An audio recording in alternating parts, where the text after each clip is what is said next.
Selama beberapa dekade terakhir, aktivitas Tiongkok di Afrika telah menarik perhatian global dan memicu diskusi luas. Beberapa kritikus Barat berpendapat bahwa Tiongkok menerapkan strategi diplomasi perangkap utang di Afrika. Namun, ada juga pandangan yang meyakini bahwa investasi Tiongkok telah membawa peluang pembangunan yang sangat diperlukan oleh negara-negara Afrika. Kalau kamu versi yang mana, jebakan utang atau bantuan pembangunan yang saling menguntungkan? Tulis di kolom komentar ya. Sejak awal abad ke-21, Tiongkok telah menginvestasikan lebih dari 700 miliar dolar Amerika Serikat, sekitar 10.150 triliun rupiah, di Afrika, terutama untuk membangun infrastruktur seperti jalan, jembatan, rumah sakit, dan sekolah. Investasi ini mendorong pembangunan sosioekonomi di berbagai negara Afrika. Namun, di antara berbagai proyek investasi tersebut, terdapat beberapa proyek penting di mana Tiongkok memberikan bantuan tanpa pamrih. Misalnya, di Ghana, Tiongkok meluncurkan proyek kesejahteraan masyarakat besar dengan membangun lebih dari 1.000 sumur air di daerah pedesaan, yang kini memberikan manfaat bagi sekitar 500.000 penduduk lokal. Ghana adalah negara di Afrika Barat yang memiliki kekayaan sumber daya alam tetapi masih termasuk salah satu negara termiskin di dunia. Dengan luas wilayah sekitar 230.000 km persegi dan populasi sekitar 32 juta jiwa, Ghana memiliki kepadatan penduduk yang cukup tinggi, melebihi 130 orang per kilometer persegi. Pertambangan memainkan peran penting dalam perekonomian nasional Ghana, memberikan kontribusi sekitar 15% terhadap produk domestik bruto atau yang sering kita singkat PDB.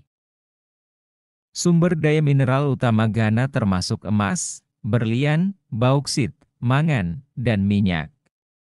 Ghana adalah penghasil emas terbesar kedua di Afrika setelah Afrika Selatan, dengan cadangan emas yang diperkirakan mencapai 2 miliar ons dan cadangan terbukti mendekati 200 juta ons. Gila sekali jika bisa dimaksimalkan, karena nilai total cadangan emas Ghana adalah sekitar 55 kuadriliun rupiah. Gila gak tuh 55 kuadriliun? Sekedar informasi 1 kuadriliun itu setara 1.000 triliun. Selain itu, Ghana juga memiliki cadangan berlian sekitar 100 juta karat, dan bauksit dengan cadangan sekitar 900 juta ton. Sejarah Ghana diwarnai oleh eksploitasi kolonial oleh bangsa Eropa. Penjajahan ini tidak hanya menyebabkan hilangnya sejumlah besar sumber daya alam tetapi juga otonomi politik. Pada tahun 1957, Ghana mendeklarasikan kemerdekaannya dari pemerintahan kolonial Inggris, menjadi negara pertama di Afrika Sub-Sahara yang merdeka. Namun, eksploitasi berlebihan dan salah urus sumber daya oleh penjajah Eropa menyebabkan stagnasi ekonomi dan kemiskinan yang serius. Menurut statistik saat ini, terdapat sekitar 850.000 orang yang hidup di bawah garis kemiskinan di Ghana, dengan 28% di antaranya berada dalam kondisi sangat miskin dan pendapatan rata-rata harian hanya sebesar $1 Amerika Serikat, sekitar 14.500 rupiah.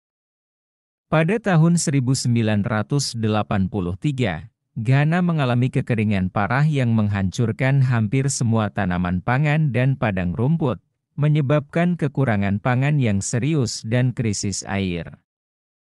Dalam situasi ini, banyak penduduk pedesaan yang sangat kekurangan sumber air bersih dan hanya dapat mengandalkan kolam setempat untuk mendapatkan air rumah tangga. Di beberapa daerah terpencil, akses terhadap air bersih menjadi tugas yang sangat menantang. Warga seringkali harus berjalan jauh untuk mengambil air dari kolam, yang kualitas airnya seringkali keruh dan tidak layak untuk diminum, menyebabkan penyebaran penyakit menular yang mengancam kesehatan masyarakat setempat. Pemerintah daerah telah berupaya menyelesaikan masalah sumber air dengan mengebor sumur, tetapi muka air tanah di Ghana biasanya sangat dalam, sehingga memerlukan pengeboran hingga kedalaman 60 meter atau lebih untuk menemukan sumber air. Waduh, dalam juga ya. Di Indonesia rata-rata sumur bornya hanya 4 meter sampai 10 meter, airnya sudah tumpah-tumpah. Jadi bersyukur dengan kekayaan Indonesia. Lanjut, kurangnya teknologi dan peralatan eksplorasi geologi yang canggih membuat survei urat air bawah tanah di Ghana menjadi sangat sulit dan penuh dengan ketidakpastian. Pada tahun 2015, sebagai bagian dari inisiatif Belt and Road, Tiongkok memulai proyek pembangunan 1.000 sumur air di 6 provinsi di Ghana. Proyek ini menghadapi berbagai tantangan, termasuk topografi yang kompleks, kondisi iklim yang keras, dan infrastruktur transportasi yang buruk. Meskipun demikian, tim konstruksi Tiongkok berhasil menyelesaikan proyek ini dalam waktu 2 tahun, menyediakan akses air bersih bagi 500.000 penduduk desa. Selain mengebor sumur, para insinyur Tiongkok juga memperkenalkan peralatan dan teknologi pengeboran sumur yang canggih untuk memastikan bahwa kualitas air di setiap sumur memenuhi standar air minum yang aman. Selain membantu Ghana, Tiongkok juga memberikan bantuan serupa di negara-negara Afrika lainnya seperti Zimbabwe, yang juga menghadapi masalah kekurangan air. Tiongkok telah membantu membangun 1.000 sumur di 10 provinsi di Zimbabwe, yang sebagian besar terletak di daerah pedesaan, sekolah, rumah sakit, dan klinik. Inisiatif ini memberikan manfaat bagi lebih dari 400.000 warga Zimbabwe, sekitar 3% dari populasi negara tersebut.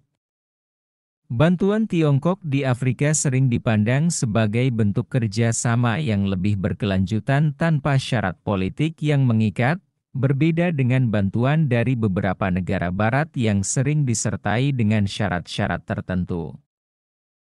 Bantuan Tiongkok di Afrika bukan hanya merupakan tanggung jawab internasional, tetapi juga mencerminkan model kerja sama internasional dengan karakteristik khas Tiongkok.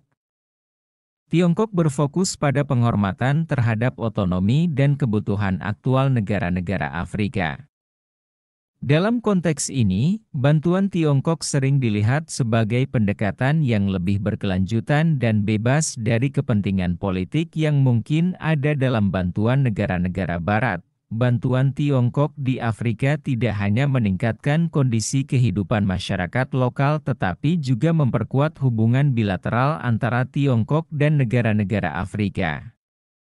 Bantuan ini mencerminkan komitmen Tiongkok untuk berkontribusi pada pembangunan global yang berkelanjutan dan inklusif.